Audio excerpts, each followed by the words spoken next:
Hello everyone, it is me, Allie. I am here, I am back. It has been a while and I apologize for that right now. But college is a thing. It's annoying. But I am home. It is a beautiful day here in upstate New York, which is not Westchester. For anybody who is interested, upstate New York is not Westchester. Westchester is still extremely downstate. Okay. It is currently July 12th as I am filming this. I got my Magical Express luggage tags today, and I also got the email allowing me to get into the new member thing for the college program. So I thought I'd just sit down and film this. Also, I'm pretty sure apps for the spring 2019 program may be dropping sometime soon. No idea. But if they are, the plan of this video is for me to talk about... Hello, Jenny. Yes, hi. It's for me to talk about my experience with the application process, the web-based interview, the phone interview, all that kind of weird nutsy stuff. I was accepted on my first try, my first time applying, which is apparently a nuts thing that almost never happens. So these were my tips and tricks on how I got in for the first time, and I'm hoping that they help you. I apologize for my dog. Okay, so number one, the application. I applied the day apps dropped. I explained this in my first vlog. I applied January 22nd, the day apps dropped, and I wasn't going to, but I found out that I was no longer allergic to peanut butter that day, so it was a great day. I applied.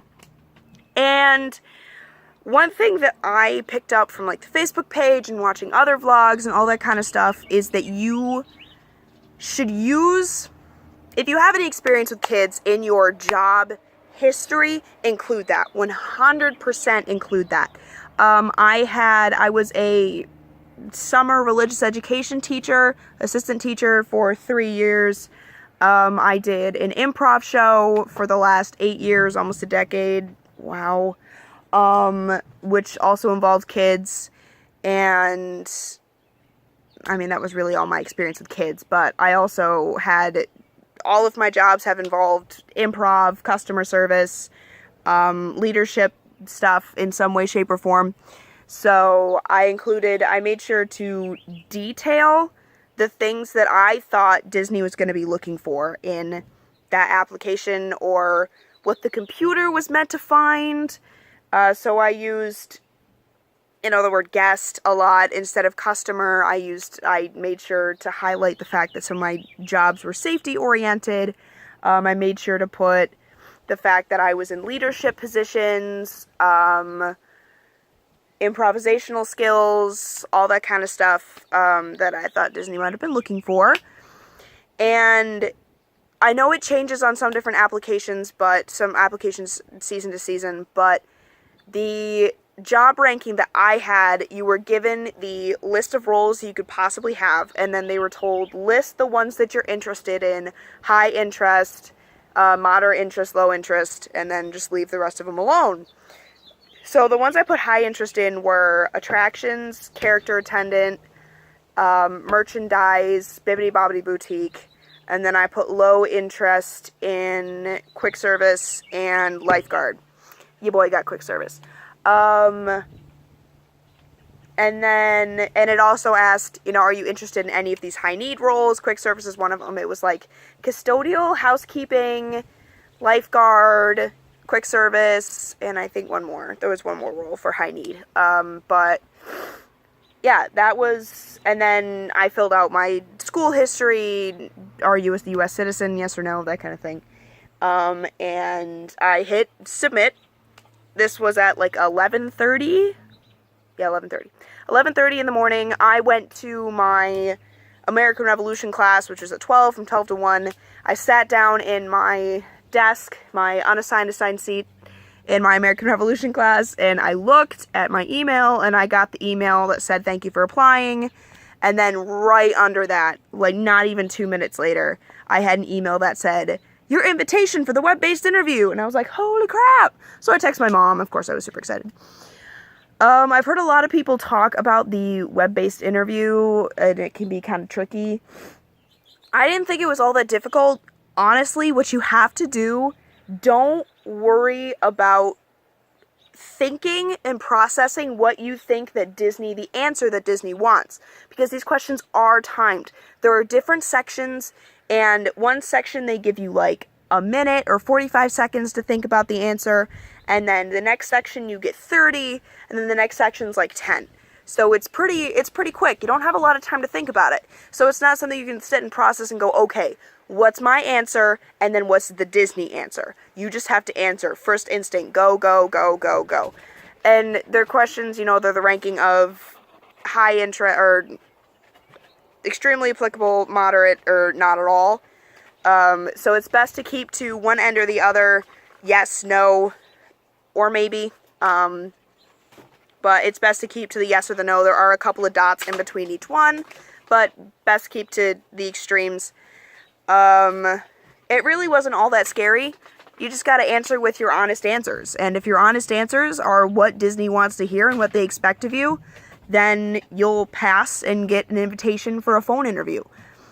But they're tricky. They're tricky. They're going to give you questions that have, they're the same question formulated different ways. It's like, I am always on time. Yes, maybe, no. I hate to be late. Yes, maybe, no. I am almost never late. Yes, maybe, no. I am almost never on time. So they try to catch you in a lie by like formulating the questions differently. But as long as you're consistent and you answer truthfully and you give the answers that they want to hear, you get, at the end of the web-based interview, you get an invitation to take your phone interview. A lot of people freak out about the phone interview too. Yours truly was one of them. Honestly, it wasn't, I freaked out about it for the entire, I think it was like week that I had in between the day I took my web-based interview, which is the day I applied, and my phone interview, which was, I scheduled for January 30th. It was a Tuesday. I didn't have classes on Tuesday, Thursday, and I didn't work on Tuesday, so I had the entire day. I scheduled it for 1 o'clock so I could get up, I could do my final preparations, I could think of any questions that I wanted to ask, and I put up notes all over my suite in my that I was staying at, and I said, hey, listen, I've got my Disney phone interview today. Please do not make any loud noises on or around my room, and do not disturb me until I open my door. Have a magical day. And the woman that I spoke to was so sweet. At the end of my interview, I asked her, I said, how'd you get started in the Disney company? Because I heard that's a good question to ask. They ask at the end of your phone interview, what, do you have any questions for me? And a good thing I heard to ask, which I will highly recommend unto anyone watching this video, is ask them how they got started in the company, because it shows that you are interested in maybe a future with the company, or it shows interest in the fact that you notice that they're not just here to interview you. Like, they're an actual person to get them talking about themselves. So that's good. She started off with, she called me at 1:15, I think she called me at. And she, super sweet. I answered the phone. I was like, hello, this is Alyssa. Would always recommend. Hello, this is, insert your name. She asked me if it was a good time. I said yes. And we got into the whole, let me go over your school stuff. Let me go over, here are the roles that you said you were interested in. And then, once the formalities were over, double-checking everything on my application, she started asking me questions. And I'd heard, the questions could vary. I'd seen a whole bunch of different videos for people's phone interviews, and I got almost none of the questions that anybody else did, other than, are you comfortable handling food? One thing that I would recommend to everybody that I didn't end up doing, sorry about my dog, again, that I didn't end up doing was, when you are asked about something that interests you, it doesn't matter how the interviewer formulated the question, it doesn't matter, what the focus of the conversation had been at that point, highlight what you want to do and what you are interested in. The woman asked me about giving spiels, because that's huge in attractions and it's huge in character attending. You have to give spiels. She said it can be pretty repetitive because you're having to do the same thing over and over and over again. How do you keep yourself interested? And honestly, I'm a tour guide. I'm a tour guide at the Seward House Museum in Auburn, New York. Would always recommend coming and visit if you are interested. So that requires me talking to a group of people for about an hour. I love it. But from the way that she formulated the question and how nervous I was, I freaked out. And I didn't give as honest of an answer as I should have. I didn't express to her how much I loved giving spiels, how I never thought it was boring, how I like to involve the people that are around me, how I like to tell it differently, how I like to make it interesting and engaging. I didn't express that fully, and that is my one regret about my phone interview. So if you have that opportunity, highlight what you want, what you are good at, and what you are interested in, and if given the opportunity, state why you would be good. Like, that applies to the role that you want. She ended up asking me about how comfortable I was around food, and I went a little bit too hard into the fact that I was a Girl Scout. I was a Girl Scout for like 10 years.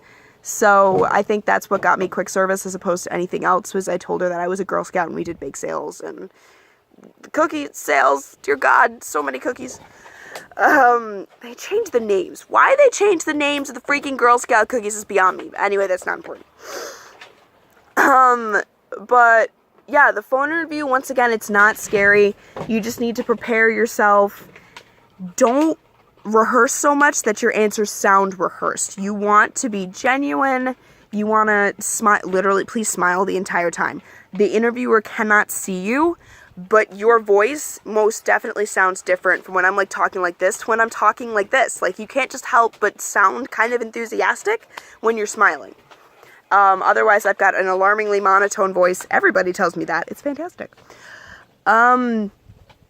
But yeah, honestly, the phone interview is not that scary. And if your phone interview doesn't last 20 minutes, half an hour, 45 minutes, that's okay. Having a short phone interview does not mean that you did poorly. Having a short phone interview may mean that that's just how the interview went. Your interviewer didn't have that many questions to ask you, or they got the information that they wanted from you already. That doesn't mean that you failed and you're getting NLIC'd instantly. That's not what that means. I think my phone interview lasted about 15 minutes, which is apparently on the shorter side, but that's okay. It didn't bother me, and it shouldn't bother anyone else either. If you've got a short phone interview, no problem whatsoever.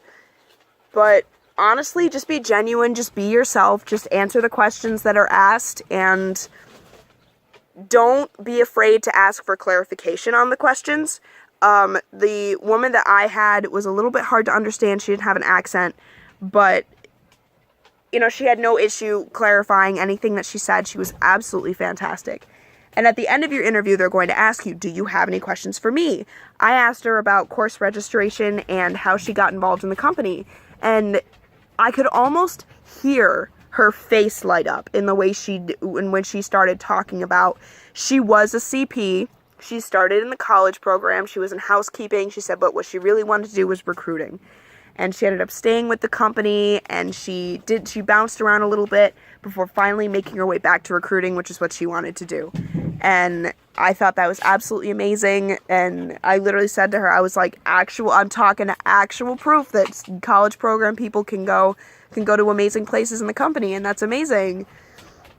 So I had a fantastic phone interview. Always thank your interviewer. Use your interviewer's name as much as possible. Keep a piece of paper in front of you with any questions that you have, any possible explanations for things that you want to say or points that you want to bring up, and have a spot for your interviewer's name. And make sure to address them periodically through the interview, because that shows you paid attention. It shows that you care. And always use your interviewer's name at the end of your interview. When your interviewer says, thank you for taking the time to talk to me, we'll get back to you by this date. I think they said it was like mid-April they'd have their final decisions. And she was like, thank you for taking the time to talk to me, and have a great day. And I was like, and I thanked her. I believe her name was Natalie. I'm going to feel really bad if that wasn't her name. But I believe her name was Natalie. And I said, thank you, Natalie, for taking the time to talk to me. I really appreciated it. And then I got off the phone, and that was it. But yeah, I ended up getting accepted in a late night wave on February 12th, 13th, shortly before Valentine's Day. It was a surprise late night wave.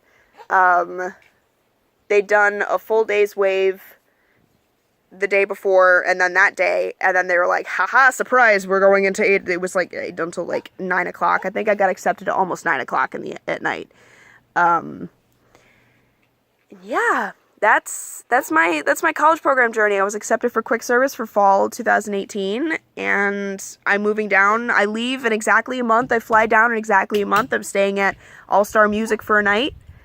And I'm super excited. I'm so excited to go down. I'm so excited to start this new chapter in my life. And I am excited to take you guys along with me. Honestly, I really am. I'm going to try and vlog as much as I can. Yeah, that's kind of my life update and telling my journey, my tips and my tricks, what got me into the program my first try. I know a lot of people aren't going to get into their program the first try, but that's completely okay. There are people who I was talking to on the page, they're like, this is my 4th time applying, this is my 5th time applying. Do not get discouraged just because it's your first time applying and you didn't get in. It's something like 50,000 people apply every semester, and only 4,000 to 5,000, I believe, get in. So if it's not your time this semester, that's completely okay. Keep applying, keep trying. It'll be your time at some point. When the time is right, you will get that email that says, congratulations, you've been accepted. And it'll be one of the best feelings ever. I promise your time will come.